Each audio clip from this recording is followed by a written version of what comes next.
You wake up, and for a moment, the world is silent. No meaning, no reason. Just the weight in your chest, the endless scroll of headlines, the dull ache that whispers, "Why even bother?" You know this feeling. Millions do.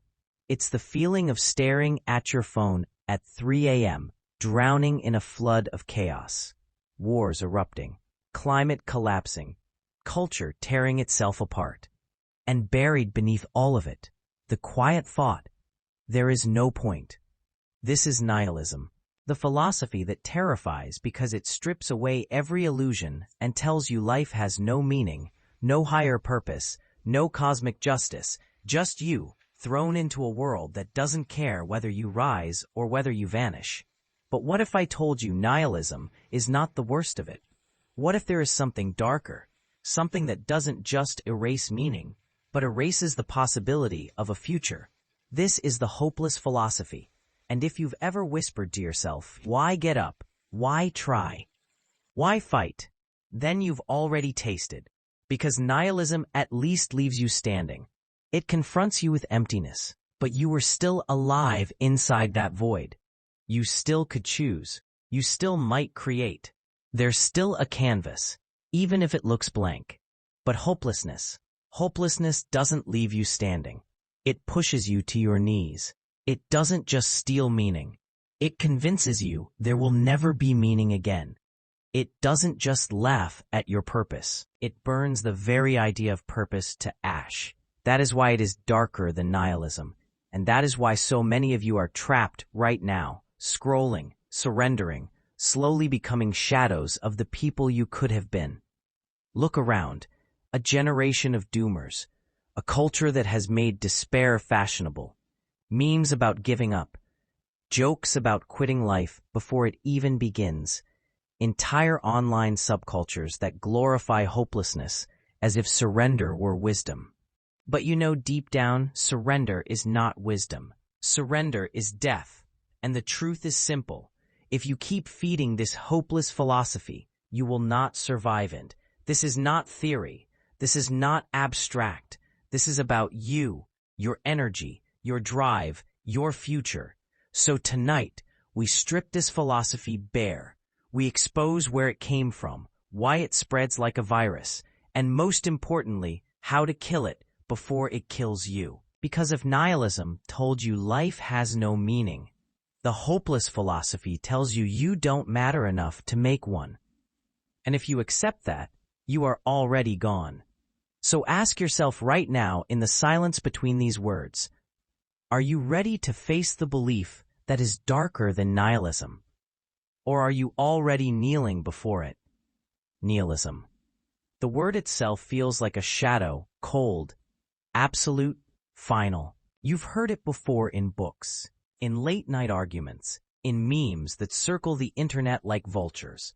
But most people don't really understand it. They think it's just depression dressed up as philosophy. They think it's just sadness with Latin letters. But nihilism is something else.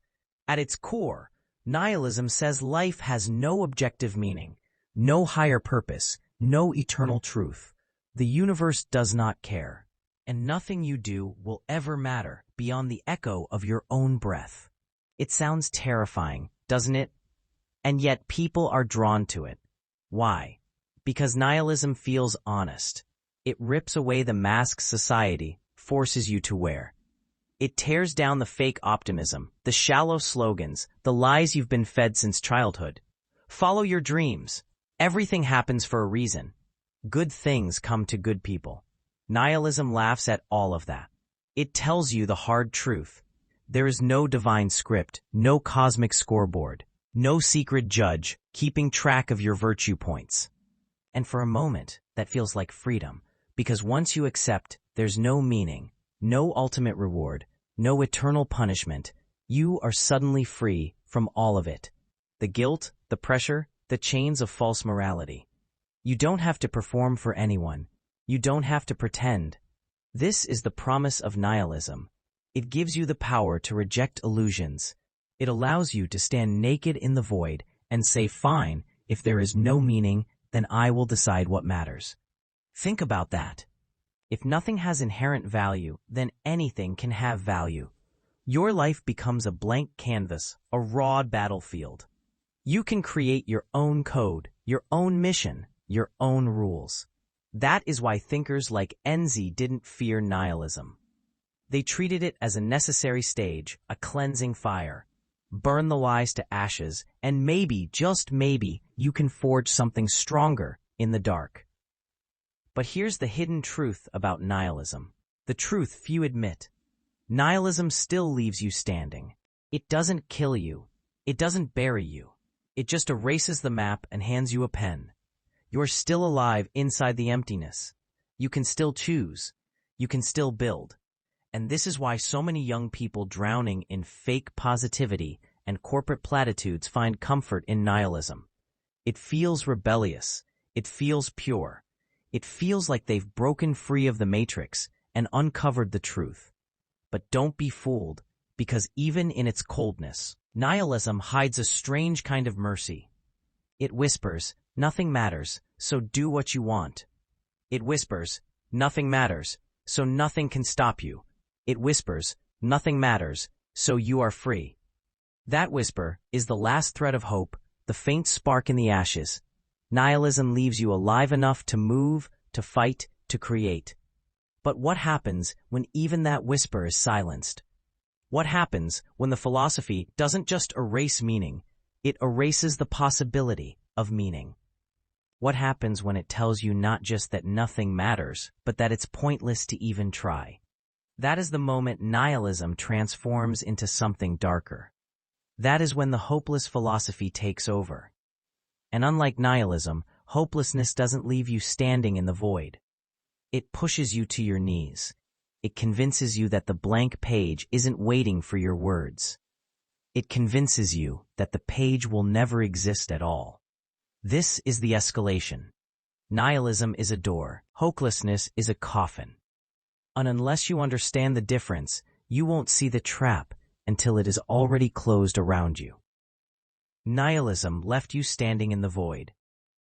But hopelessness doesn't leave you standing at all. It chains your arms. It bends your back. It whispers in your ear. Why fight? Why move? Why live?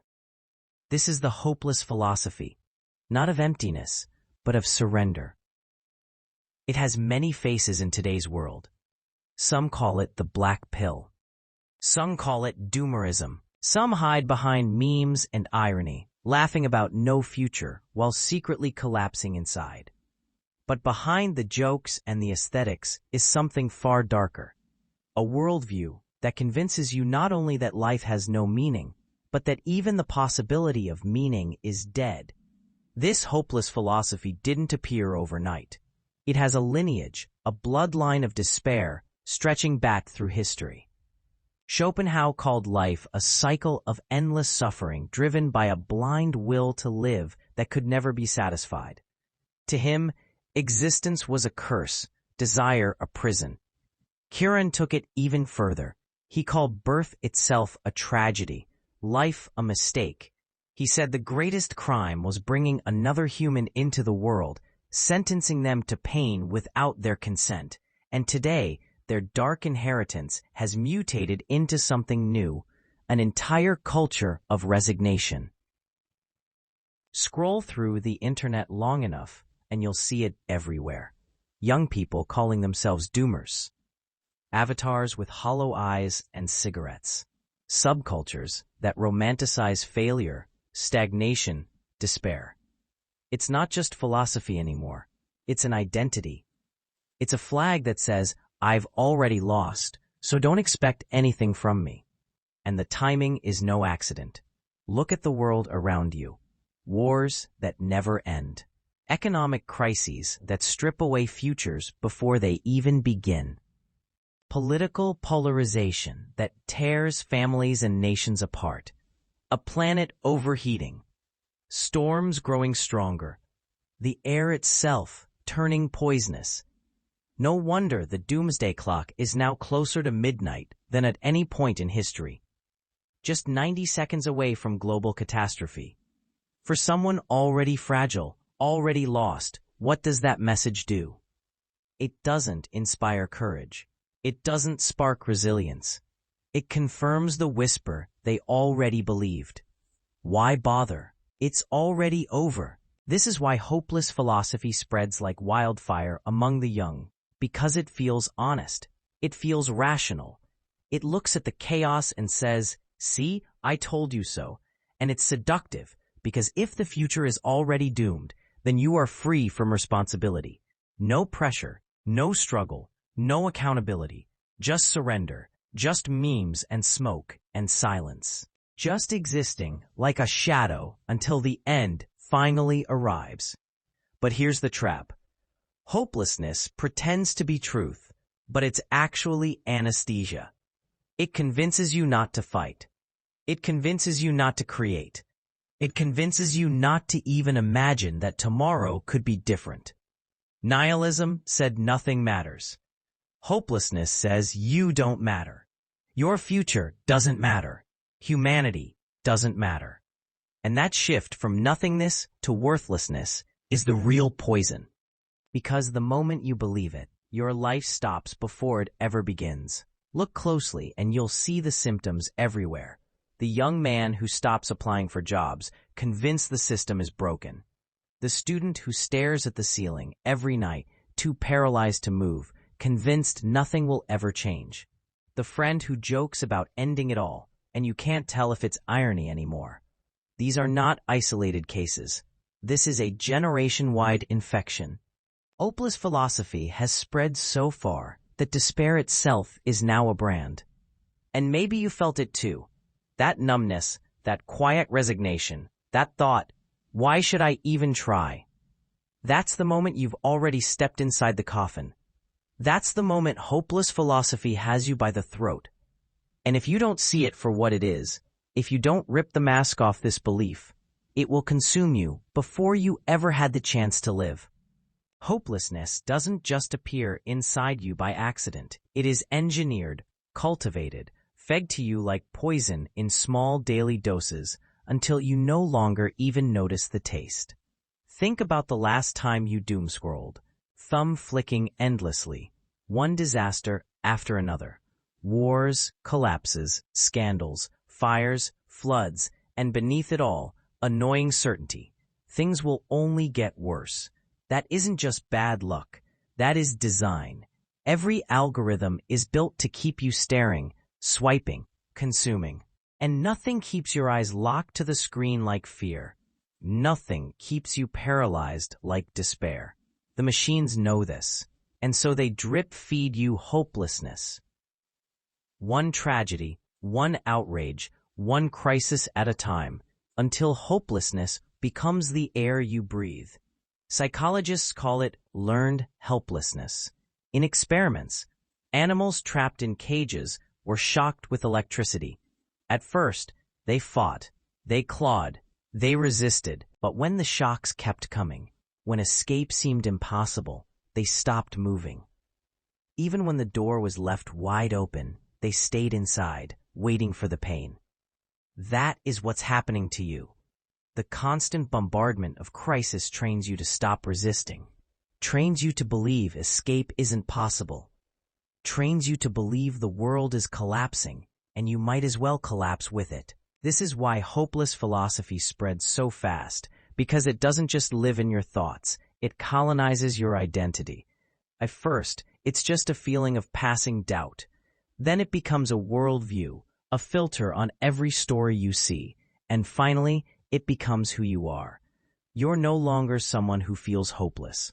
You are a hopeless person, a doomer, a black-pilled soul, a walking corpse wearing the mask of resignation. Hopelessness spreads like a virus. But unlike a virus, you don't cough it, you post it, you meme it, you share it with a laugh, disguising despair as humor. A single doomer meme can infect thousands of minds. Each one carries the same coded message. There is no point. We are already finished. And the more you repeat it, the more it feels true. That's how identity works. What you repeat, you become. What you wear, you live. And make no mistake, Hopelessness is an identity that is easier than fighting, easier than standing alone, easier than carrying the burden of hope. But here's the most dangerous part. This hopeless identity is not only tolerated today, it is rewarded. Hopeless jokes go viral. Hopeless aesthetics get clicks. Hopeless content earns money for platforms that thrive on your despair. Every second you surrender, someone else profits.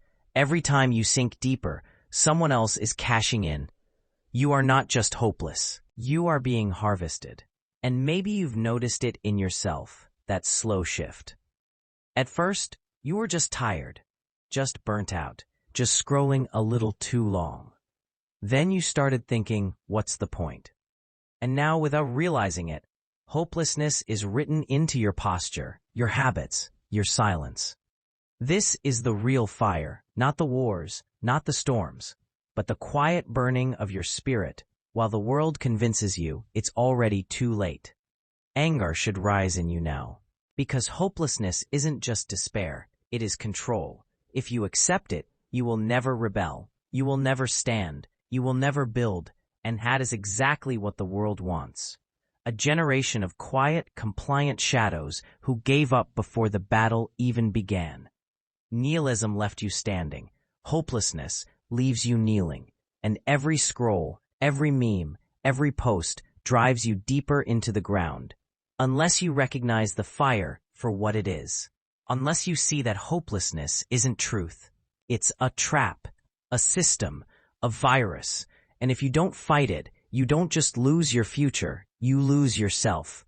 What does hopelessness actually cost you? Not in theory, not in abstract, but in the daily grind of your existence. It begins quietly. You stop trying as hard. You delay the project, the workout, the application. You tell yourself it doesn't matter because nothing will change anyway. Then it seeps deeper. Ambition fades. The fire you once had turns to ash. Creativity dries up because why create something for a world that's already doomed? Even love becomes impossible. You can't open your heart when you don't believe in tomorrow. Hopelessness doesn't just steal your future. It steals your present. Nihilism at least left you with a blank page. It erased the script, but the pen was still in your hand. You could still write. You could still imagine. Hopelessness burns the page before you can touch it. Hopelessness snaps the pen in half. Hopelessness convinces you that no story is worth telling, so you don't even try. And the tragedy is this. By surrendering to hopelessness, you erase yourself before the world ever has the chance. You see it in the empty eyes of the man who has stopped dreaming. You see it in the young woman who already speaks like she's 80, saying, "The world is finished. Life is finished. Hope is finished." You see it in the friend who laughs about giving up, but whose laughter is hollow because they already have. This is not living. This is waiting to die. And it corrodes the mind slowly, invisibly. Hopelessness rewires you. It lowers your standards until mediocrity feels normal. It numbs your instincts until you can't even recognize opportunities. It kills your agency until you are no longer a human being. You are just a shadow following routines until the lights go out. Do you see the cost? It isn't death. Death is merciful. The cost of hopelessness is worse. The slow erosion of your will to live while you remain alive. That is the ultimate loss. Not life itself, but the will to even try. And here's the shameful truth. If you remain in this state, the world won't even notice. History won't remember you. The universe won't mourn you. You'll simply vanish. One more name on a long list of those who surrendered before the first blow was even struck. That is the price of hopelessness. And this is, if you're honest with yourself, you already know you've been paying it. Hopelessness tells you the story is finished. But what if you could write anyway? What if you could carve your meaning, not because the world is safe, but because it is brutal? This is the counterforce. And the dark truth is it has been with us all along. The Stoics knew it. They lived under emperors who could kill them with a nod, under wars, plagues, famines, yet they forged one of the strongest philosophies in history. Their rule was simple: control what you can, accept what you cannot. You cannot stop the storm, but you can build the ship. You cannot stop the fire, but you can carry water in your hands. A Stoic doesn't deny suffering. He stares it down and moves. Anyway, Nietzsche went further. He didn't just accept life's cruelty. He demanded we love it. Amar fati, love of fate. To not only endure your suffering, but to embrace it as the very fuel that sharpens you. Where hopelessness says it's over, needs you to answers no. This is where I begin. Every hardship, every failure, every humiliation becomes a hammer forging steel. The hopeless are broken by darkness. The strong are built by it. And Jung uncovered the final weapon, the shadow. He saw that every human being carries darkness inside, rage, fear, despair. But instead of running, he taught us to integrate it, to make it ours. Because only when you embrace your shadow do you become whole. Only when you know your own darkness can you wield it instead of being ruled by it. This is the counterforce to hopeless philosophy. Not false optimism, not good vibes only, but the raw, terrifying truth. You can use despair as fuel. The Stoic controls. The Nean affirms. The Jungian integrates, and together they create a human being who cannot be broken. You must see yourself now in that image, not as the passive victim who surrendered to hopelessness, but as the rare few who transform it into strength, because hopelessness will never vanish.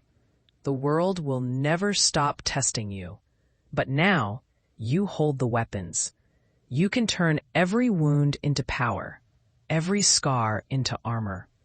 This is how you rebuild in the dark, not as someone waiting for the light, but as the one who becomes the light.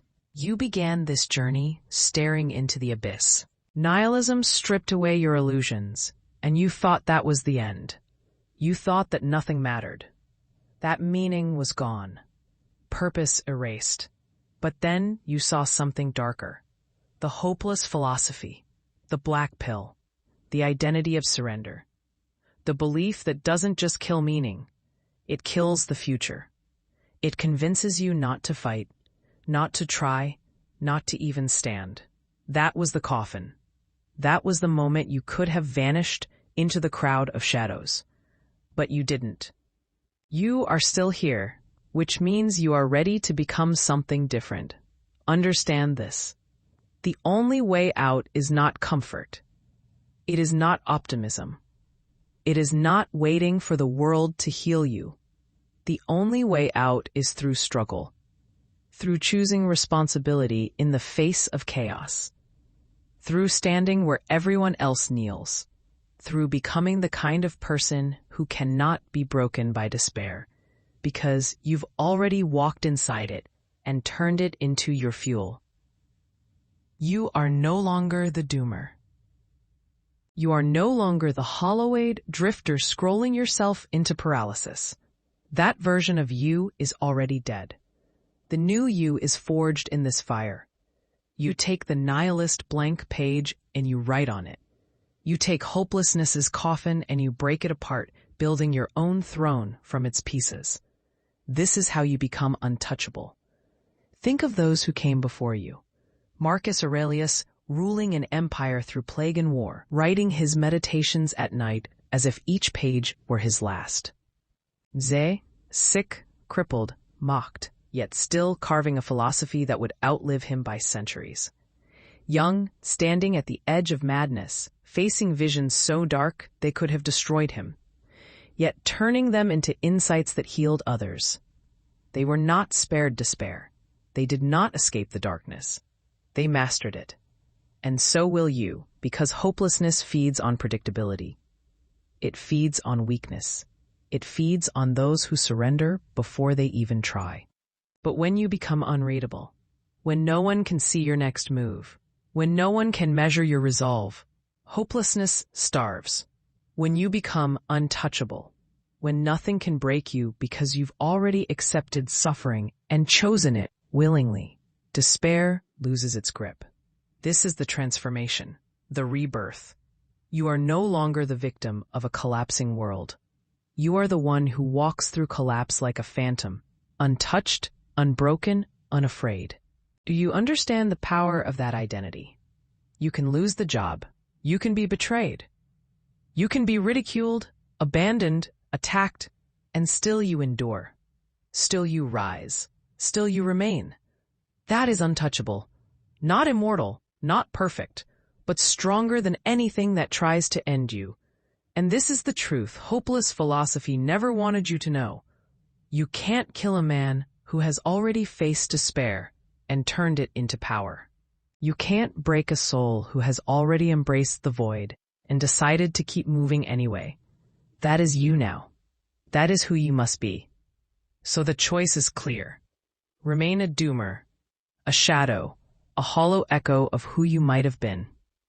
Or burn that identity down tonight and walk forward as the rare, unreadable, untouchable force that hopelessness cannot infect. The coffin is open. You do not belong inside it. The world is on fire. You will not be consumed. The future is uncertain. You will create it anyway. You have been reborn, and the reborn cannot be broken.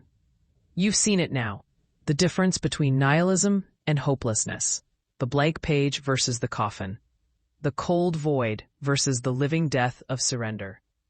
And you know the cost of letting hopelessness win. It doesn't just take your future. It takes your will to even try. It makes you vanish long before the grave ever touches you. That is why this cannot end as just another video.